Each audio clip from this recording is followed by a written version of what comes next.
ये बात उस समय की है जब गोनू झा की नई नई शादी हुई थी। शादी के बाद गोनू झा अपनी पत्नी के प्रेम में ऐसा पड़ गए कि सारा काम धंधा छोड़कर बस घर पर ही बैठे रहते थे। शादी को साल भर से ज्यादा हो चुका था, फिर भी गोनू झा बस अपनी पत्नी के ही प्रेम में खोए रहते थे। गोनू झा के पास कुछ जमीन थी, वह भी बिना खेती के पड़ती पड़ी रहती थी। गोनू झा के इस प्रकार काम धंधा छोड़कर घर पर बैठने से परेशान होकर उनकी पत्नी ने उनसे कहा, हमारी शादी को इतना समय बीत गया है, फिर भी आप दिन भर घर पर ही पड़े रहते हैं। इसी तरह चलता रहा तो एक दिन सारा धन समाप्त हो जाएगा, फिर तो हमें 2 वक्त की रोटी भी नसीब नहीं होगी। हमारी सारी जमीन पड़ती पड़ी है, आप उस पर खेती बाड़ी क्यों नहीं करते?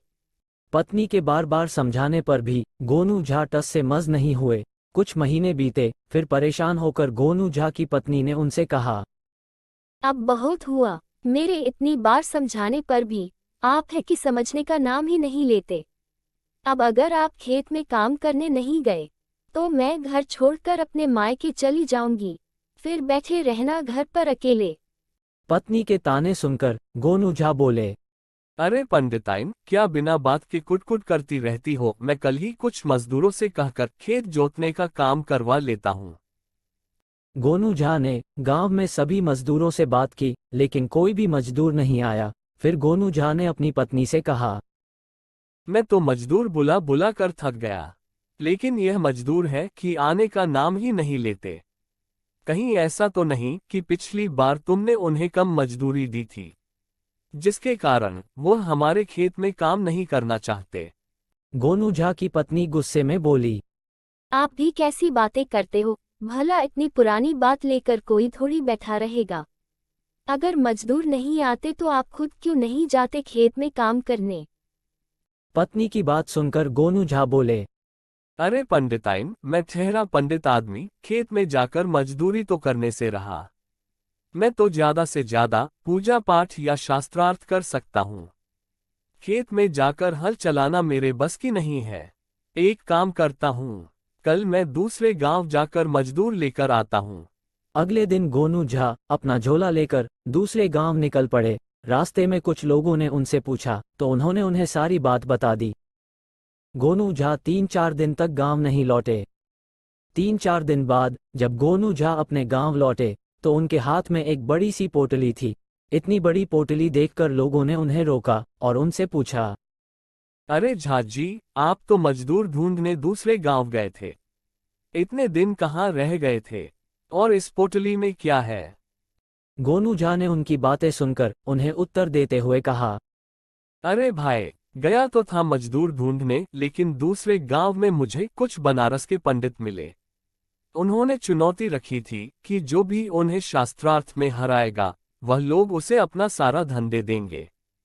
तो क्या मैंने उनकी चुनौती स्वीकार कर ली। उसके बाद हमारा शास्त्रार्थ हुआ और मैंने उन सब पंडितों को हराकर उनका सारा धन ले लिया। अब इतना धन जीत लिया है कि सालों तक बैठकर खाऊंगा, फिर भी खत्म नहीं होगा। तो फिर अब मजदूर बुलाने का क्या ही फायदा। ऐसा कहकर गोनू झा अपने घर चले गए। रात को गोनू झा की पत्नी ने उनसे पूछा, आप जो धन जीत कर लाए थे वो सब आपने कहाँ रख दिया है? गोनू झा अपनी पत्नी से बात कर ही रहे थे कि उन्हें लगा कि खिड़की के पास कोई है। फिर गोनू झा ने अपनी पत्नी से कहा, अरे धीरे बोलो, वैसे भी हमारे गांव में चोरी की घटनाएं बढ़ गई है। अगर किसी ने सुन लिया तो हमारा सारा धन लुट जाएगा। मैंने इन चोरों से हमारा धन बचाने के लिए सारा धन अपने खेत में गाड़ दिया है। ये बात सुनकर गोनू झा की पत्नी चौंक कर बोली, यह क्या किया आपने? आपका दिमाग खराब हो गया है क्या? आपने सारा धन खेत में गाड़ दिया। अगर किसी ने चुरा लिया तो? गोनू झा ने अपनी पत्नी को समझाते हुए कहा, अरे तुम चिंता मत करो, मैंने सारा धन खेत में 7 अलग अलग जगह पर इस प्रकार गाड़ा है कि कोई कितना भी ढूंढे नहीं मिलेगा।